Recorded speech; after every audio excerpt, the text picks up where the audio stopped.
the groups that celebrate the Mawlid and the ones that don't celebrate the Mawlid, they have a shared common identity in mainstream Sunnism. Each group studies the authors and the ulama of the other. You cannot become an alim of one of these groups without having studied the books of the other group. Our books of hadith are the same. Our books of fiqh are the same. Our books of lugha are the same. Our books of tafsir are the same. Really, we have almost the same heritage, but we differ on minutiae. I'll give you some simplistic examples. Even from the time of the Sahaba, believe it or not. By the way, even in the prophetic era, when the Prophet was alive, differences were very, very, very few. Why? Because you can't have a difference when the Prophet is amongst you. Any ikhtilaf, you go to him directly. But even in his lifetime, we saw the kernel of human intellect trying to derive from the Quran, from the Sunnah, and having two different opinions. For example, the most famous example is the incident of the Banu Qurayza, when the Prophet ﷺ said, do not pray Asr until you reach the Banu Qurayza. And I've gone over this in detail, I don't have time to go into it now. One group of Sahaba, they were about to hit Maghrib. One group of Sahaba was literal, and they said, okay, the Prophet said, don't pray Asr. This means we will make Asr qada. We're not going to pray Asr. Maghrib is going to come. We're not going to pray Asr. We're going to walk all the way to Banu Qurayza, and then because they were delayed. The goal, the Prophet said this at Dhuhr time. Had they obeyed him immediately, they would have reached Banu Qurayza before Maghrib. But you know, the news took a while to spread. It took an hour or two. By the time they left the city, it was late. Asr was already there. So on the way to Banu Qurayza, you have hundreds of Sahaba and the sun is setting. The Prophet is already waiting for them, Banu Qurayza. What do? Half of them took the literal hadith.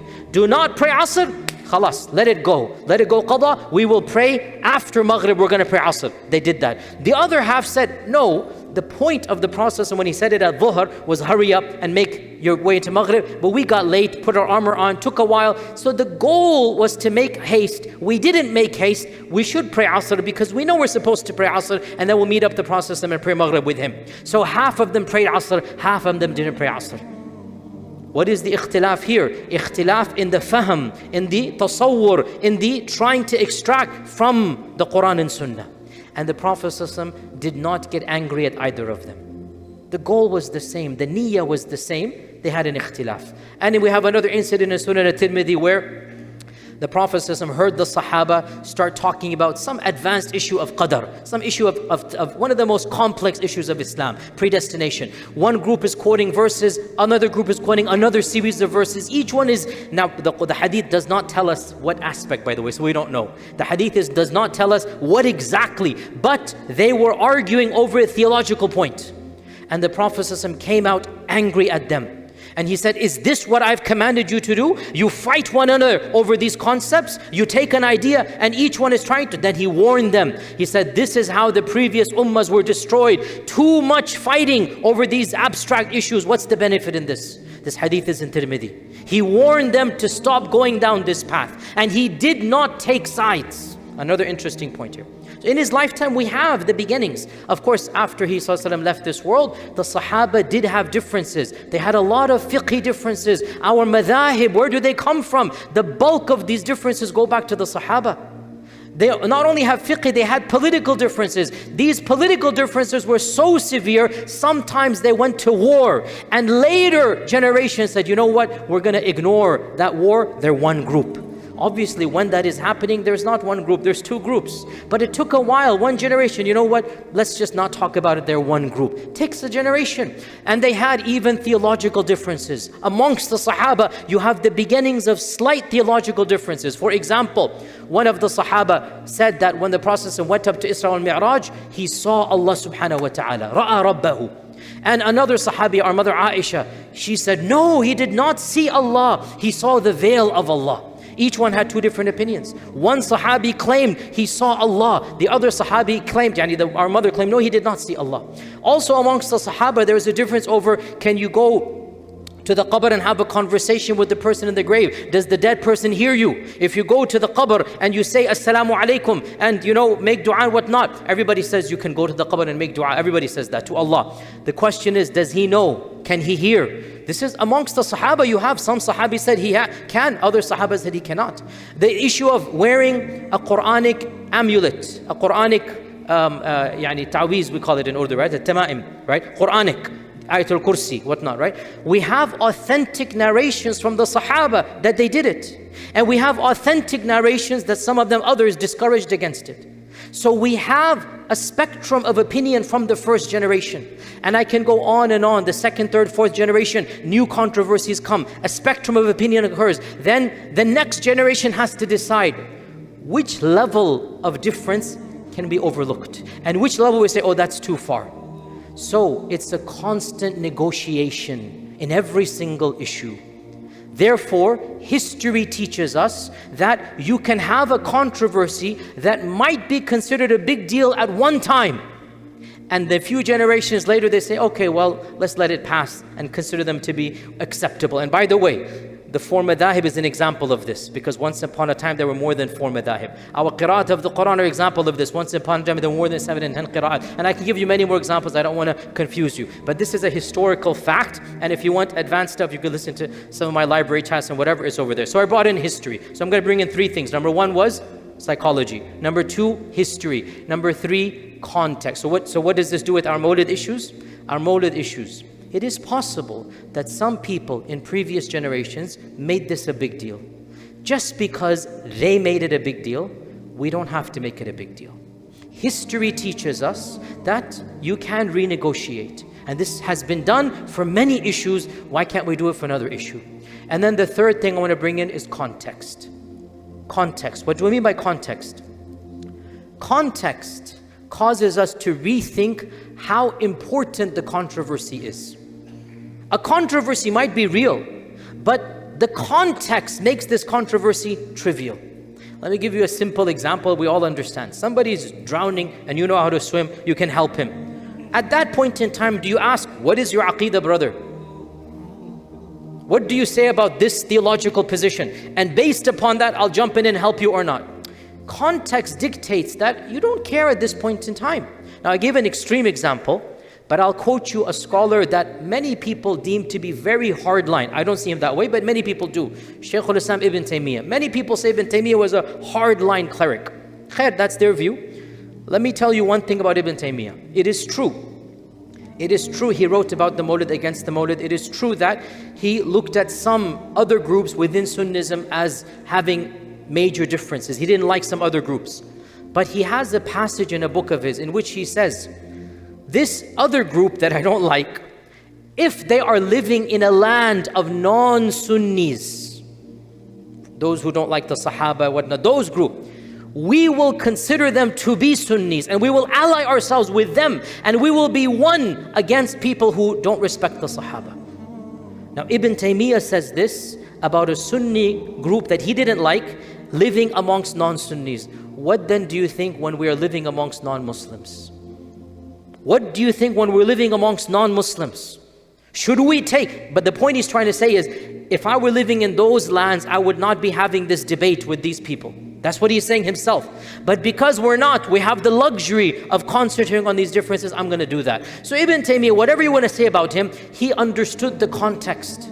And by the way, when the Mongols came, he allied with the very groups he intellectually refuted against. In books, he did not like some groups. When the Mongols invaded, there was no ikhtilaf. We're all one hand against them. So context allows us to rethink through how important differences are. Therefore, in 2023 America, is the biggest threat we face who celebrates the Mawlid versus who doesn't? Wallahi, no. Look around you, brothers and sisters. Our quantity of Muslims in this land is less than 1%. Of this less than 1%, the percentage that are praying 5 times a day and wanting to be good Muslims is probably what? Probably what? 50%? If that? Of that 50% of 1%, the percentage that actually wants to study academic Islam and wants to be aware of these different madahib, different firaq, different positions is probably less than 10% of the 50% of the 1%, i.e. 0.01%. So here we are in this land. 0.01% of us are interested in these abstract, and we're gonna cut each other's Islam and Iman. We're gonna put each other down. We're gonna say, you're not a good Muslim, you're not a mubtadi', this and that. Subhanallah, a'udhu billah. What foolishness is this? So I conclude with this simple point, and this is my opinion, sisters and brothers, especially the youngsters, you will always find clerics who want to foment hatred, who want to preach a narrow version of haqq versus batil. And I warn you, it's very alluring. It's a slippery slope. It makes you feel good, but wallahi, it is dangerous. It is dangerous. Before you look at the differences with your Muslim brother, look at what you have in common. And when you discover that what you have in common is 95% of a shared heritage, then billahi wallahi alaykum, is this what you want to fight and bicker over? Is this what you want to have in your heart an enmity against? So my position about the Mawlid, you know it and you see it. What are we doing in this masjid? You know it and you see it. But at the same time, in my heart, there is nothing of hatred or animosity against any mainstream Muslim who has a tradition of great ulama. He has an entire galaxy of stars of ulama he's looking up to, and so do I. So why should I come and hate a person for wanting to show something in a way that I don't necessarily want to do it myself? What's the big deal? In light of the banality of differences, in light of history, in light of our context, live and let live. And if you want to really get involved in these abstract and detailed issues, find a group of dedicated, serious students of knowledge, take them aside, teach them advanced stuff, and when you get to this issue, teach them your views. But even when you teach them your views, make sure you don't teach them to hate or look down upon the other side. Make sure you explain what you think is right and realize, you know what, it's been 1,000 years we've been debating these issues. 1,000 years we have been debating these issues. What was the point? Where did we gain? What was the benefit in all of this? You're not going to change the course of Islamic history. These differences will remain and last. So we should learn from all of these issues, psychology, history, and context, and live and let live. Choose your position, follow your scholars, and move on to the bigger issues. And whatever you do, do not divide the community. Do not preach hatred. Do not foment sectarianism. Do not teach a Muslim to have in his heart hatred or looking down upon another Muslim. Wallahi, the rights of Islam are far more than this. And when you find those preachers that are obsessed with these trivial differences, my humble advice is up to you, don't follow such people. Because you will always find people who want to bring the ummah together. We are all the part of the ummah of the Prophet ﷺ. Both groups, they want to show love in different ways. Why don't you look at the fact they want to show love? Why don't you look at that in common? How can you hate somebody who wants to show love to the Prophet ﷺ? You might not agree with how he's doing it, or that person might not agree that you're not doing it, but look at in the hearts, each one, what do they want to do? They want to love the Prophet ﷺ. That love, that is our means to Jannah. That love, that's going to bring shafa'ah on the Day of Judgment. The love, even if you make a mistake in that love, Allah Azza wa Jal will bless you for that love. So live and let live. You understand your position and let the other group do its own. May Allah subhanahu wa ta'ala allow us the wisdom to transcend these differences and be united for the sake of Allah under the ummah of the Prophet sallallahu alaihi wasallam. Jazakumullahu khair. Assalamu alaikum wa rahmatullahi wa barakatuh.